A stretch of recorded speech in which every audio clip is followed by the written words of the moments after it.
नमस्ते बच्चों, I warmly welcome you all to Kalpana की पाठशाला।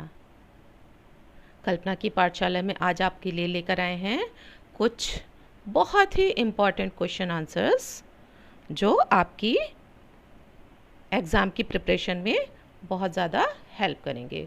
और ये क्वेश्चन आंसर्स हम लेकर आए हैं a tiger in the zoo से।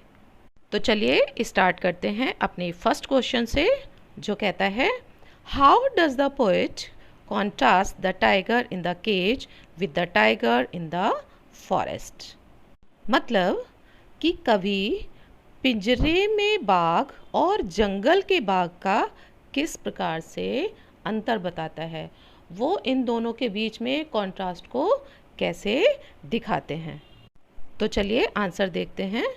देखिए, in the cage the tiger moves slowly and helplessly in anger, while in the forest he would be free, hiding in the grass and hunting deer.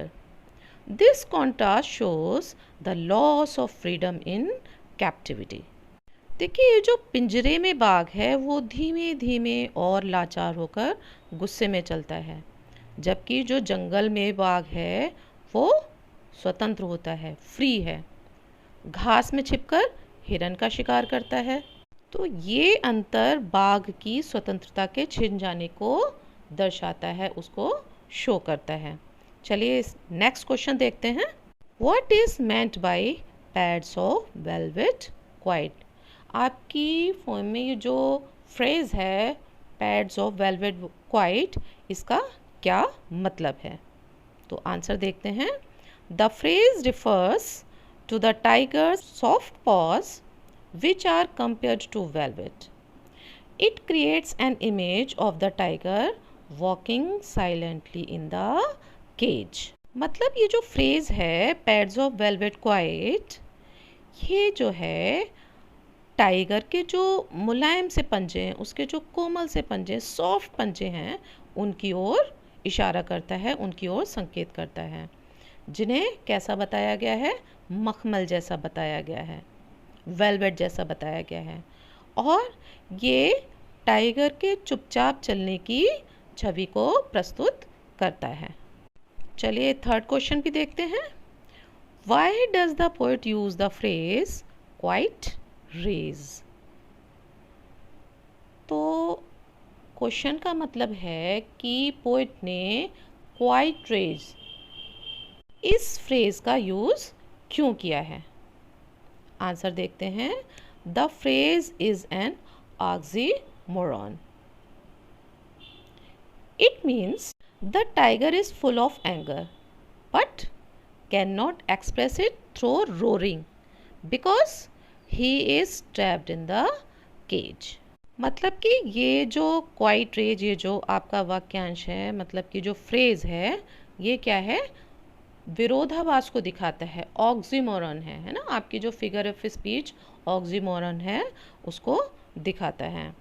इसका अर्थ है कि बाघ के अंदर क्या है? बहुत ज़्यादा गुस्सा है, क्योंकि वो पिंजरे के अंदर बंद है, लेकिन पिंजरे में बंद होने के कारण वह दहाड़कर उसे प्रकट नहीं कर पाता। अब पिंजरे में बंद है तो वह दहाड़ तो सकता है, लेकिन उसके दहाड़ने से फ़ायदा क्या होगा? तो इसलिए वो उसको शो नहीं कर पा रहा है, क्योंकि वह पिंजरे में बंद है। नेक्स्ट क्वेश्चन देखते हैं। What message does the poet want to convey through the poem. मतलब कि पोएम के जरिए पोएट जो है वो आपको क्या मैसेज कन्वे करना चाहते हैं, क्या मैसेज देना चाहते हैं। तो the poet conveys that animals should live freely in their natural habitat. Keeping wild animals in cages is cruel and against nature.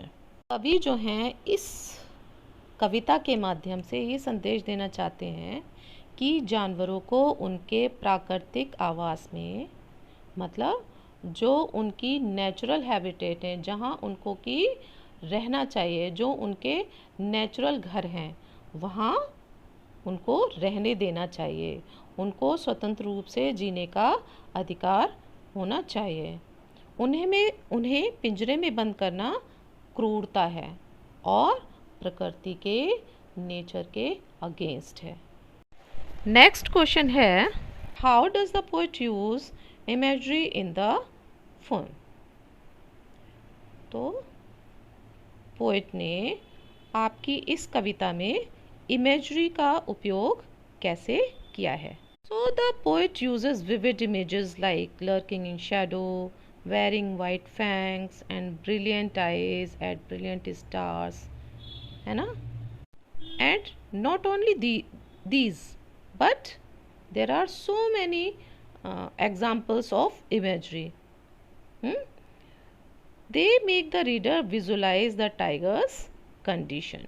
तो पोएट ने जो हैं बड़े ही लाइवली पिक्चर्स ड्रॉ किए हैं, जैसे कि lurking in shadow, wearing white fangs, brilliant eyes at brilliant stars. ना केवल ये, इसके अलावा भी बहुत सारे हैं, है ना, जिनसे पाठक जो है, जो रीडर है, वो टाइगर की स्थिति को आँखों के सामने ऐसा लगता है कि उसके आँखों के सामने ही सारी की सारी पिक्चर्स दिखाई दे रही हैं। Next question is, what does the tiger do at night in the cage? मतलब टाइगर रात को केज में क्या करता है? आंसर देखिए, at night the tiger hears the sound of patrolling cars and stares at the bright stars with his brilliant eyes, showing his lost freedom and sadness. मतलब कि रात में टाइगर जो है वो गश्त लगाती हुई मतलब कि पेट्रोलिंग कार्स की आवाज़ को सुनता है और अपनी ब्रिलियंट आई से आकाश में टिमटिमाते हुए तारों को देखता है। ये उसकी खोई हुई फ्रीडम जो है ना, और उदासी को शो करता है। तो बच्चों, आज के लिए इतना ही। मुझे पूरा विश्वास है कि इन क्वेश्चंस के माध्यम से आपको a tiger in the zoo को और अच्छे से समझने में काफ़ी मदद मिलेगी। अगर आपको वीडियो अच्छा लगा हो, आपने वीडियो से कुछ सीखा हो, तो लाइक और शेयर ज़रूर कीजिएगा। जिसने चैनल को सब्सक्राइब नहीं किया है तो प्लीज़ सब्सक्राइब ज़रूर कर लीजिएगा। हम मिलते हैं अगले वीडियो में एक नए टॉपिक के साथ। तब तक अपना ध्यान रखिए, मस्त रहिए, खुश रहिए, स्वस्थ रहिए।